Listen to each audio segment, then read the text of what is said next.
When they came to the door and said, you have to get rid of Pepper Paisley, I mean, I don't even want to talk about it. I just burst into tears. You know, it was awful. Sorry.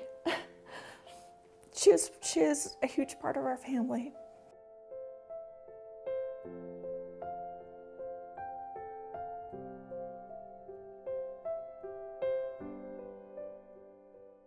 What are we doing in society by trying to make everything criminal? It just doesn't make sense, especially things that should be solved just by one person talking to another or somebody offering a helping hand. I mean, it doesn't make sense that everything has to be a crime, especially things that don't hurt other people. So if we're talking about city ordinances, when they pass laws that are kind of arbitrary, where they have a limit on the number of pets that you can have, or you can only have somebody stay in your home for 2 days or something like that. There's just too many situations in real life where those things won't apply or won't be fair.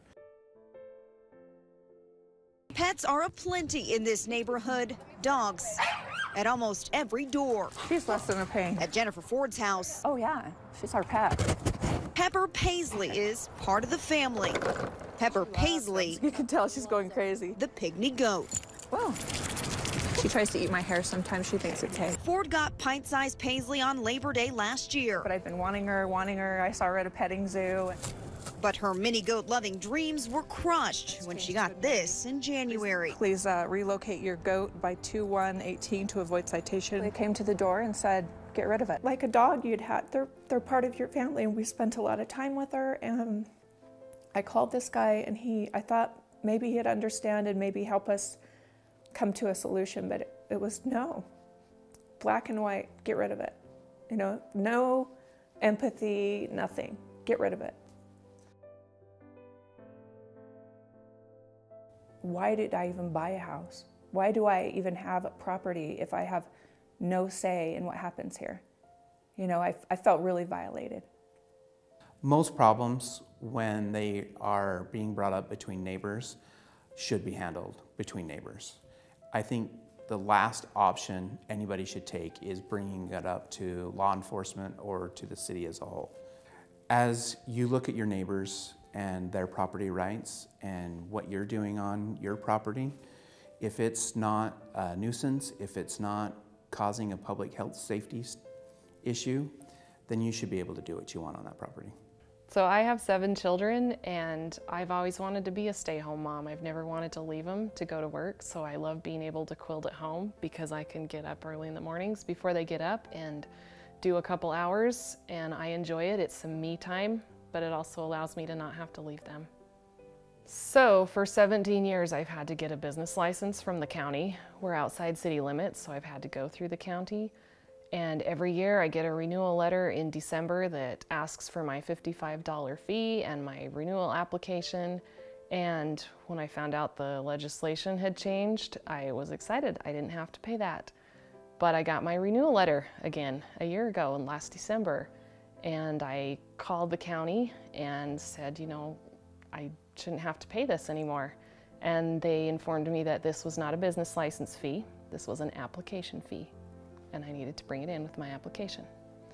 And nothing else was said about not needing a home business license or anything like that. And through another conversation on the phone and finally in person, I finally got it out of them that it was my choice whether or not I renewed my license. But they never said anything about, you know, you really don't need to. You know, and I was left to wonder, well, am I gonna get fined? Are you gonna come after me if I don't? They never made that clear, and they were not volunteering any extra information. They would have happily taken my money and renewed my license and handed me another license for another year. I have never had any complaints from my neighbors. I think they know that I do quilting. I think people eventually find out, but they have no idea that I'm doing it as a business or that it hasn't been causing a problem because nobody's ever said anything. You know, if I was doing this for fun, if I was sewing for people for fun, they're gonna leave me alone. But as soon as I start making money at it or I start earning something from my talents and skills, then they want their piece. In Utah, there are approximately 12,000 criminal laws, or laws that can result in criminal charges. Of those, approximately 2,500 of them are state law, and 9,500 are city ordinances. What that means is that there are thousands of criminal laws that you're exposed to on a daily basis from each individual city that you may travel through. And there's no way that any individual person can remember all of the differences between each of the little city ordinances that they could be charged for criminally.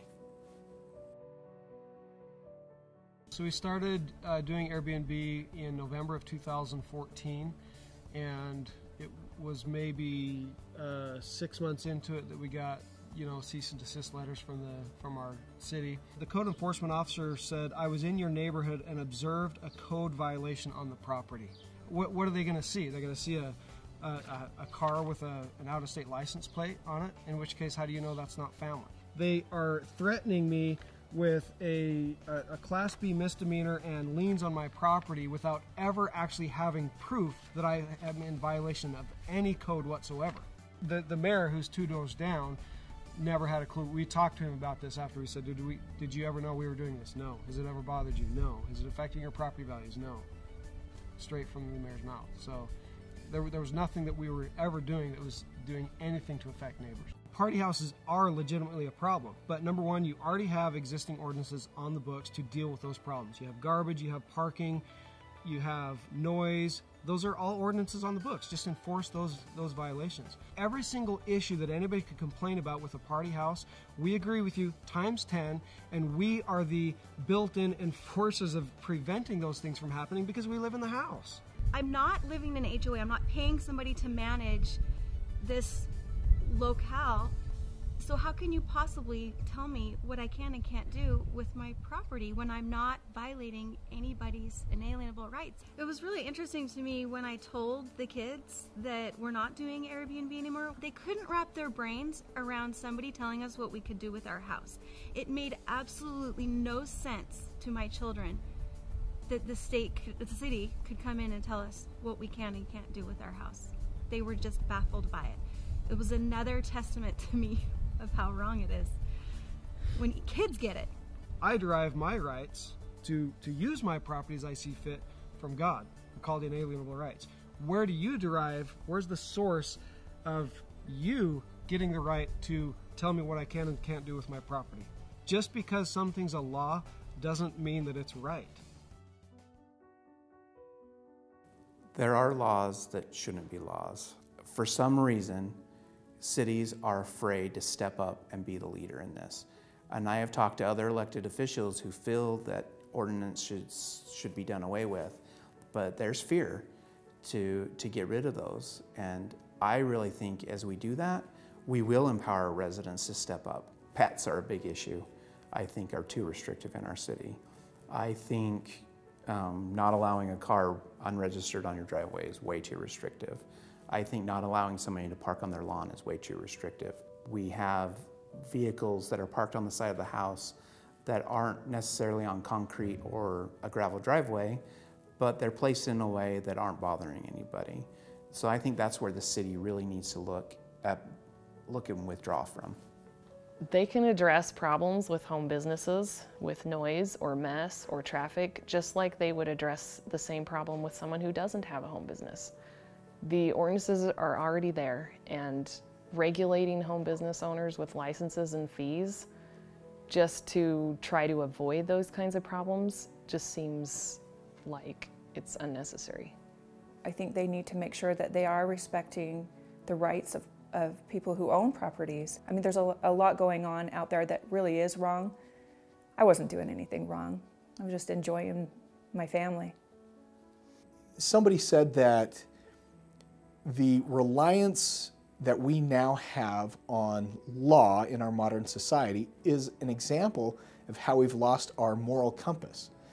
I mean, if we all use our common sense and our own personal moral compasses more often, we wouldn't have to have so many criminal laws regulating everything down to the time of day that you can turn your lights on or turn your lights off, or the exact measurement of the height of your weeds. It just doesn't make sense to make everything criminal and pass laws on every little thing when it just takes a little bit of person-to-person communication and contact and problem solving. So in our community we have challenges. Everybody has them. But instead of empowering a city to come after you, pull together. And if you see somebody who needs just a little bit of help, then we need to offer that. And I think that's where we're going to really improve our communities. Lots of times things happen and people think, well, why should I care because that doesn't affect me? But at some point it will start affecting you, because when freedoms are taken from one group, eventually freedoms will be taken from other groups. We give government power and they just keep wanting more and more and more. So it may not affect you now, but eventually something will. You know, the law should be used to make people's lives better. But when governments use the criminal law to punish people for technicalities or for arbitrary standards, then we lose the purpose of the law and we make people's lives worse rather than better. If my neighbors don't care, if my goat is not bothering anyone, if it's not making noise, if it's not biting anyone, they don't even notice that it's here. They tell me they don't even know that that goat was here. Why does the city care?